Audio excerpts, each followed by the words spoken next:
ఆయన programme cancel చేసుకున్నారు. దానికి వేరే కారణాలు ఉన్నాయి. ఈరోజు పెద్ద ఎత్తున పూజలు నిర్వహించారు.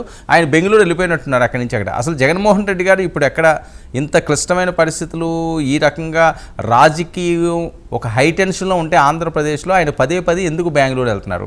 ఆయన వ్యూహం ఏమన్నా మారుస్తున్నారా? జిల్లా ఇన్ఛార్జీలు కూడా ఏవి ఇచ్చినట్టున్నారు. ఏం జరుగుతుంది అసలు వైసీపీలో? నమస్కారం అండి వర్మ గారు, అదేవిధంగా ప్యానల్ ఉన్నటువంటి సోదరులందరూ కూడా నా హృదయపూర్వక నమస్కారం.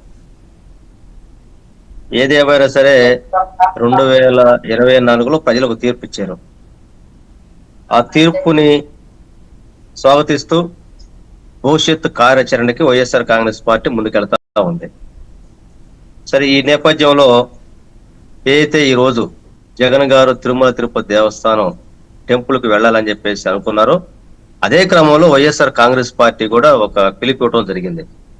ఏదైతే తిరుమల తిరుపతి దేవస్థానంలో కల్తీ నెయ్యి విషయం మీద, అదేవిధంగా కల్తీ లడ్డు విషయం మీద, అది వైఎస్ఆర్ కాంగ్రెస్ పార్టీ అధికారంలో ఉన్నప్పుడు వాళ్ళ యొక్క డైరెక్షన్ లోనే కల్తీ జరిగింది అనేటువంటి ఒక అపవాదుని వైఎస్ఆర్ కాంగ్రెస్ పార్టీ మీద మరి ఈ రోజునటువంటి గౌరవ ముఖ్యమంత్రి చంద్రబాబు నాయుడు గారు, అదేవిధంగా వాళ్ళ ఎన్డీఏ కూటమి సభ్యులంతా కూడా నెట్టడం జరిగింది.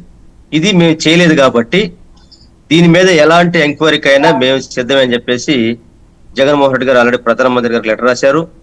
అదేవిధంగా గతంలో టీటీడీ చైర్మన్ చేసినటువంటి కరుణాకర్ రెడ్డి గారు తిరుమల తిరుపతి దేవస్థానం కలియుగ ప్రత్యక్షమైనటువంటి వెంకటేశ్వర స్వామి గారు సాక్షిగా ప్రమాణం చేయడం జరిగింది.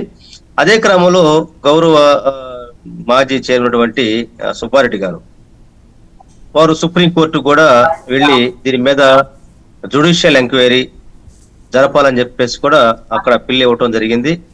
సో ఈ నేపథ్యంలో ఏంటంటే ఎస్, మేము ఎలాంటి తప్పు జరగలేదు. ఒకవేళ తప్పు ఎవరు జరిగినా ఎప్పుడు జరిగినా సరే, ఒక పవిత్ర స్థలమైనటువంటి తిరుమల తిరుపతి దేవస్థానం ఈరోజు ప్రపంచంలోనే ఒక హిస్టారికల్ ప్లేస్ అయినటువంటి తిరుమల తిరుపతి దేవస్థానం ఏదైతే ఉందో, అదేవిధంగా కోట్లాది మంది యొక్క భక్తుల యొక్క నమ్మకం ఈ రోజు ఈ కల్తీ నెయ్యి విషయం పట్ల కొద్దిగా అప్రమత్తమైనటువంటి కొంత బాధ కలిగినటువంటి సందర్భంలో, అంటే కనకారావు గారు ఇక్కడ ఒక్క విషయం, ఇదంతా గత వారం 10 రోజుల నుంచి మనం మాట్లాడుతున్నాం అండి. అది వదిలేయండి, నెక్స్ట్ ఏంటి? నిన్న ఎందుకు వెళ్ళలేదు, ఇప్పుడు ఏం చేయబోతున్నారు?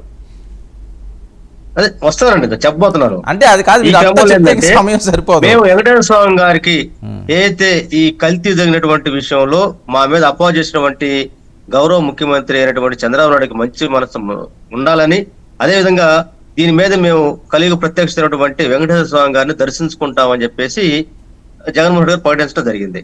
అదే క్రమంలో మిగిలినటువంటి క్యాడర్ కూడా ఆయా ప్రాంతాల్లో మీరు ఏదైతే ఈ తిరుమల తిరుపతి దేవస్థానంలో ఏదైతే ఈ విషయం అయితే ఉందో, ఈ అపవాదు తొలగిపోయి ఏదైతే చంద్రబాబు నాయుడుకి మంచి బుద్ధి కలగాలి అనేటువంటిది పూజలు చేయమని చెప్పేసి పిలుపుకోవడం జరిగింది. అయితే ఇక్కడ తిరుమల తిరుపతి దేవస్థానానికి ఏదైతే జగన్మోహన్ రెడ్డి వెళ్ళడానికి రెడీ అవుతున్న తరుణంలో ఇటు నెల్లూరు నుంచి మొదలు పెడితే అటు కడప వరకు మొత్తం 3-4 జిల్లాల్లో ఉన్నటువంటి వైఎస్ఆర్ కాంగ్రెస్ పార్టీ నేతలకి 30 యాక్ట్ అమలు అవుతోంది. ఏదైతే జగన్మోహన్ రెడ్డి గారి తిరుపతి పర్యటన అయితే ఉందో ఆ పర్యటనకి నిషేధం ఉంది కాబట్టి మీరు ఎవరు రావద్దు, వస్తే మిమ్మల్ని అరెస్ట్ చేస్తామని చెప్పేసి హౌస్ అరెస్ట్ లో పెట్టేసి మొత్తం కూడా ఒక పోలీస్ యాక్ట్ పెట్టేసి ఒక రకమైన శాంతి భద్రత ఎగాత చర్యగా తీసుకోవడం జరిగింది.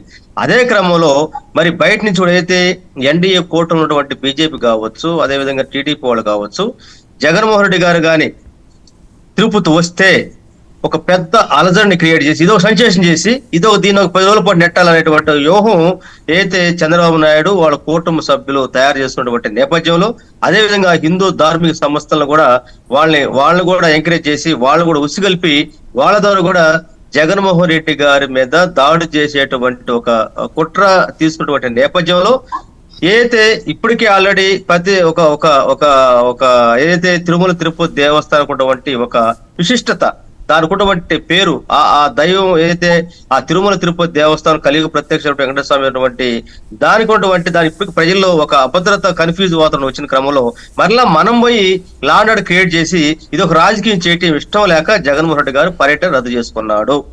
అదే క్రమంలో నిన్న ఒకవేళ బయలుదేరితే నిన్న జగన్మోహన్ రెడ్డి ఇంటి గారి దగ్గర దాదాపు 100 మంది పోలీసులు జీబులు మొత్తం రెడీసి పెట్టినారు. ఒకరోజు బయటకు వస్తే మీకు అనుమతి లేదు కాబట్టి అరెస్ట్ చేద్దామని చెప్పేసి. అంటే ఇది జగన్మోహన్ రెడ్డి గారు తాడేపల్లి ప్యాలెస్ నుంచి కదలడానికే ఛాన్స్ లేదా?